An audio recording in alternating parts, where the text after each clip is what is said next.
ये कहानी ब्रेन नाम की एक लड़की की है जो अपने घर में बिल्कुल अकेली रहती थी। इसका घर टाउन से बाहर होता है। ब्रेन की मॉम की मौत के बाद इसका इस दुनिया में कोई भी नहीं था, तो इसलिए ये अकेले ही रहा करती थी। उसकी मॉम का एक सपना था टाउन का मॉडल बनाने का, जो कि ब्रेन अब उसे पूरा करना चाहती थी। उसने अपने टाउन का पूरा मॉडल तैयार किया था, जिसे ये वक्त के साथ साथ ठीक भी करती रहती और कुछ तब्दीलियाँ भी। ब्रेन अपना गुजारा करने के लिए कपड़े सिया करती थी। एक दिन जब कपड़े सीने के बाद उन्हें देने जा रही थी तो उसे अपने घर के बाहर अजीब सा दायरा बना हुआ दिखाई देता है, जिसे वो पानी से मिटाने की कोशिश भी करती है मगर नहीं कर पाती। अब खैर वो गाड़ी चलाकर टाउन की तरफ निकल जाती है। रास्ते में उसे एक लड़का मिलता है जिसे वो पसंद किया करती थी, मगर जब वो गाड़ी रोककर उसकी तरफ देखती है वो लड़का वहाँ से चला गया था। यहाँ पर हमें पता चलता है कि टाउन के लोग ब्रेन को बिल्कुल भी पसंद नहीं करते थे, इसलिए उसका घर टाउन से बाहर था। आखिर ऐसी क्या वजह थी जिसका पता हमें आगे जाकर चलेगा। ब्रेन भी यहाँ पर आना तो नहीं चाहती थी, मगर टाउन में आना उसकी मजबूरी थी, क्योंकि यहाँ के कब्रिस्तान में उसकी मॉम दफन थी। इसलिए हर बार वो अपनी मॉम की कब्र पर लाजमी जाती। तभी जब ये उधर जाती है तो उधर भी बहुत से लोग थे। ब्रेन जब उन्हें हाय बोलती है तो कोई भी बेचारी का जवाब नहीं देता। सभी उसे इग्नोर कर रहे थे, मतलब कोई भी उस पर तवज्जो नहीं देता। अब रास्ते में जाते हुए इसे अपनी बचपन की दोस्त मॉड के मॉम डैड दिखाई देते हैं, जिन्हें देखकर ये छुप जाती है। यहाँ पर ये बात तो साफ थी कि इसका टाउन में आना बिल्कुल मना था। ब्रेन खुद अकेली नहीं रहना चाहती थी,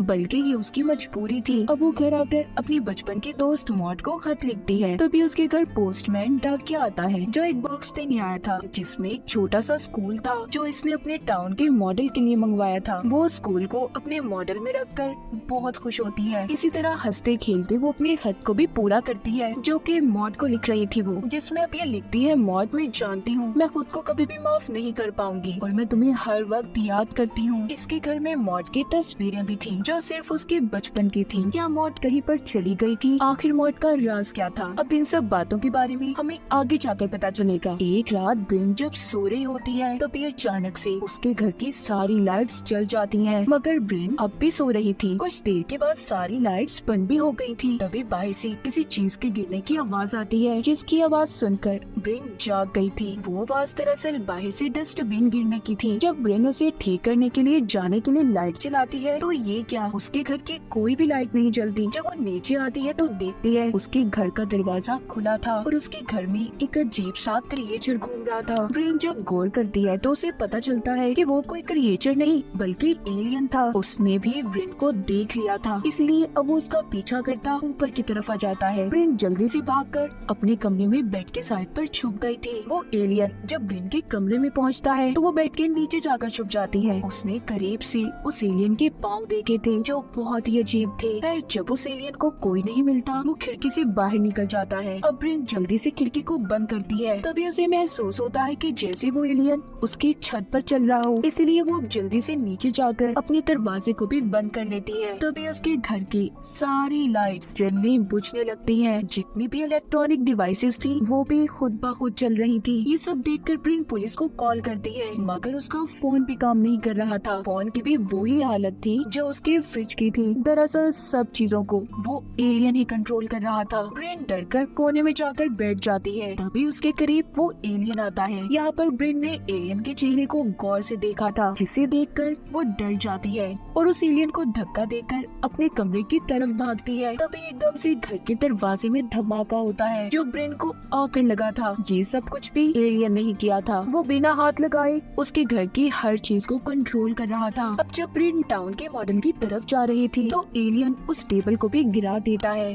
तभी ब्रेन के हाथ में टेबल की टूटी हुई लकड़ी आती है। यहाँ पर एलियन जब ब्रेन को पकड़ने की कोशिश कर रहा था तो ब्रेन उस लकड़ी के टुकड़े को एलियन के सर में मार देती है, जिससे उस एलियन की वहीं पर मौत हो गई थी। ये देखकर ब्रेन बहुत ज्यादा डर जाती है और सारी रात उस एलियन की लाश के आगे बैठकर गुजार देती है। जब सुबह होती है तो ब्रेन एलियन की लाश पर चादर ढकती है और पुलिस को भी कॉल करती है, मगर उसका फोन डेड था। फोन के साथ साथ घर की सारी इलेक्ट्रॉनिक डिवाइसेस भी खराब हो चुकी थी। इसका मतलब ये सब उस एलियन के मरने की वजह से हुआ था, क्योंकि सब कुछ वो कंट्रोल कर रहा था। ये देखकर ब्रेन अब यहाँ से जाने लगती है, मगर उसकी गाड़ी भी डेड थी। अब वो सोचती है कि उसे क्या करना चाहिए। तभी उसकी नजर अपने सर पर जाती है जहाँ से खून बह रहा था। अब वो जल्दी से नहाने जाती है और तैयार होकर अपने अंदर आने वाले रास्ते के आगे एक सोफा लगाकर बंद कर देती जाती है। दरअसल कल रात एलियन से लड़ाई के दौरान इसका दरवाजा एलियन ने ब्लास्ट कर दिया था। उसने सोफा तो लगा दिया मगर इसका कोई फायदा नहीं था। खैर फिर भी अब वो साइकिल लेकर टाउन की तरफ जाती है, जहाँ पर वो पोस्टमैन की वैन को देखती है। उसका भी बुरा हाल था, यहाँ तक कि जिस लड़के को ब्रिन पसंद करती थी उसका घर भी तहस नहस हो चुका था और उसके घर के बाहर बिल्कुल वैसा ही दायरा बना हुआ था जैसा हमने ब्रिन के घर के बाहर कहानी के शुरू में देखा था।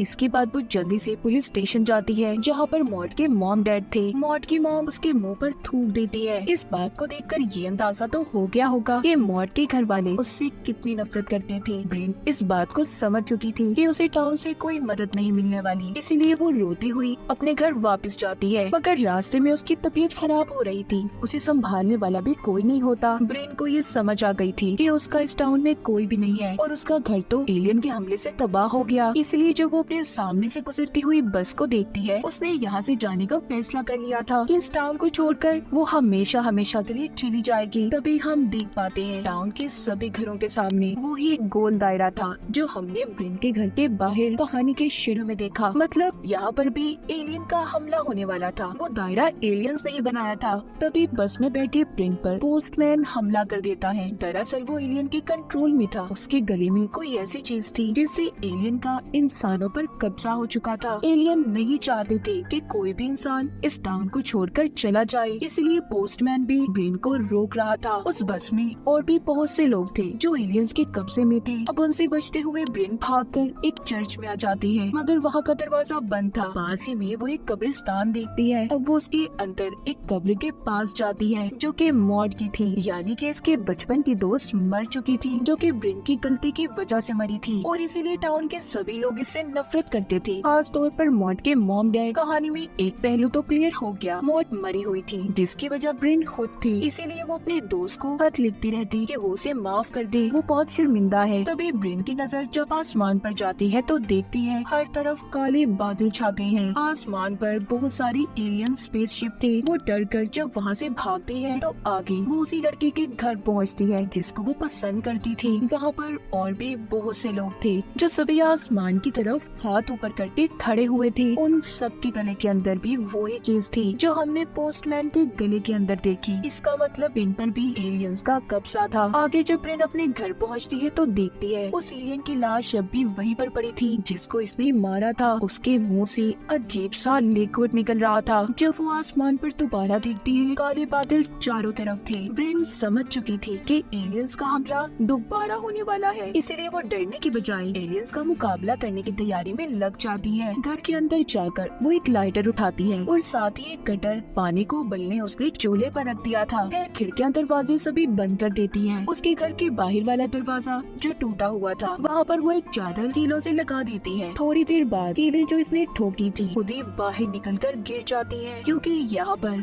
अब एलियंस आ चुके थे। सबसे पहले वो अपने साथी एलियन की लाश को खींचते हैं जिसे ब्रिन ने मार दिया था। ये देखकर ब्रिन घर के बेसमेंट में जाकर छुप जाती है। तभी एक दूसरा एलियन इसके घर में दाखिल होकर इसके पास बेसमेंट में आ गया था। वो उस एलियन को कैंची उठाकर मारना चाहती थी, लेकिन उसके अंदर जो ताकत थी वो हर चीज को अपनी तरफ खींच सकता था, इसीलिए वो कैंची को भी खींच लेता है। ब्रिन के हाथ में मॉड और उसकी जो तस्वीर थी उसे भी एलियन ने अपनी तरफ खींच लिया था और उसे बहुत ही गौर से देख रहा होता है। इसी बात का फायदा उठाकर ब्रिन वहाँ से भाग गई थी और वापस ऊपर आ जाती है। तभी ऊपर उसे एक छोटा एलियन दिखाई देता है। था तो वो छोटा मगर उसके हाथ बहुत लंबे थे। वो ब्रिन को अपने हाथों से पकड़ने की कोशिश कर रहा था। ब्रिन उससे अपने आप को छुड़वाती है और खोलता पानी जो इसने उबलने रखा था उस छोटे एलियन पर डाल देती है, मगर उस एलियन को इससे कुछ भी नहीं हुआ था। अब ब्रिन अपने बाथरूम में छुप गई थी, लेकिन वो एलियन इतना तेज था बाथरूम के दरवाजे को भी अपने हाथों से चीर फाड़ कर देता है। तभी ब्रिन अब खिड़की के रास्ते वहाँ से भागने की कोशिश करती है। जल्दी से एलियन ने उसकी टांगों को पकड़ लिया था। ब्रिन झाड़ू उठाकर उस एलियन को मारती है। लड़ाई के दौरान झाड़ू का डंडा भी टूट जाता है। अब उसी टूटे हुए डंडे को ब्रिन उस एलियन के कंधे में मारती है। उसे अलमारी से लटका दिया था, फिर उसके सिर में अलमारी का दरवाजा देकर मारती है। इतनी कोशिश के बाद आखिरकार उसने उस एलियन को मार दिया था। ब्रिन जब बाहर आती है तो एक और एलियन उसका इंतजार कर रहा था, जिसके अब हाथों के साथ साथ टांगे भी बहुत लंबी थी। यहाँ पर ब्रिन कुछ समझ नहीं पाती। तभी पीछे से पोस्टमैन आकर उसे अपने साथ ले जाता है, जो कि अब भी एलियंस के कंट्रोल में था। बाहर जो एलियन था वो इशारे से अपने साथियों को यहाँ पर बुलाता है। एलियंस का स्पेसशिप वहाँ पर आ चुका था, जो कि अब ब्रिन को अपने साथ ले जाना चाहते थे क्योंकि वो उनके साथियों को मार रही थी। तभी जब स्पेसशिप से सफेद रोशनी नीचे की तरफ आती है तो उस रोशनी की तरफ ब्रिन पोस्टमैन को धक्का दे देती है, लेकिन कुछ देर के बाद वो वापस जमीन पर आकर गिर जाता है। यहाँ पर मतलब साफ था, वो एलियन सिर्फ ब्रिन को ही यहाँ पर लेने आए थे। लंबी टांगों वाला एलियन भी ब्रिन के पीछे था। वो उसके घर के ऊपर चढ़ जाता है।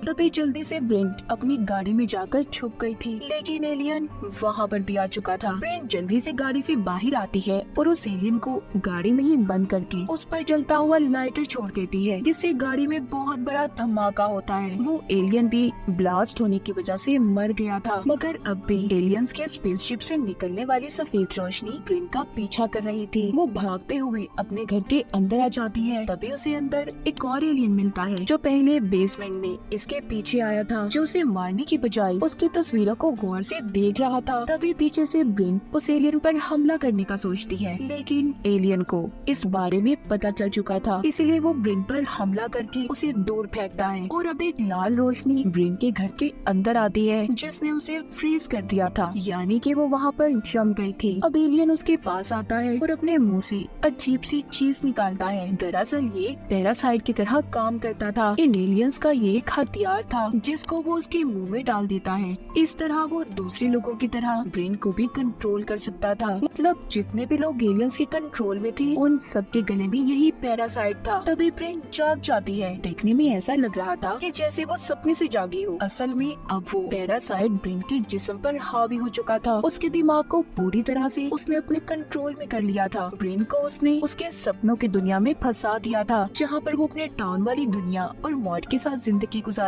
जब वो अपने सामने मॉड को देखती है तो उससे सॉरी करती है कि वो उसे माफ कर दे। तभी यहाँ पर ब्रेन को ये बात समझ आती है कि ये सिर्फ उसका एक सपना है। असलियत में तो उसकी दोस्त मॉड मर चुकी है। इसीलिए वो अपने हलक में हाथ डालकर उस पैरासाइट को निकाल देती है जो उस एलियन ने उसके गले में डाला था। ऐसा करते ही वो अपनी असल दुनिया में होश में आ गई थी। अब जैसे ही वो उस पैरासाइट को जमीन पर गिराती है, उस पर ऊपर से ऑरेंज लाइट पड़ती है, जिससे उस पैरासाइट को एक नया जिस्म मिल रहा था जो कि ब्रेन का था। आसमान पर एलियंस के बहुत से स्पेसशिप थे। हर कोई अपना काम कर रहा था। यहाँ पर हमें उन स्पेसशिप से निकलने वाली रोशनियों के बारे में पता चलता है। सफेद रोशनी इंसानों को ऊपर खींचने के लिए थी, लाल फ्रीज करने के लिए, जबकि ऑरेंज एक नया जिस्म बनाने के लिए थी। अब जो उस पैरासाइट से एलियन ब्रेन बनी थी वो असल ब्रेन पर चाकू से हमला कर देती है, जिससे वो नीचे गिर जाती है। और तभी सफेद रोशनी उसे ऊपर स्पेसशिप में ले गई थी, जहाँ पर ढेर सारे एलियंस थे। वो उसके दिमाग पर उंगली रखकर उसकी यादों को जानना चाहते थे। इससे हमें भी यहाँ पर पता चलता है कि उसके साथ उसकी पुरानी जिंदगी में क्या हुआ था, सारा टाउन उससे नफरत क्यों करता था और उसकी दोस्त आखिर मरी कैसे थी। तो असल में हुआ कुछ यूँ था। बचपन में ब्रेन और मॉड का झगड़ा हो गया। मॉड ब्रेन को धक्का दे देती है, जिसके बदले में ब्रेन ने एक पत्थर उठाकर मॉड को मार दिया और उसके मौके पर ही मौत हो गई। बड़े ब्रेन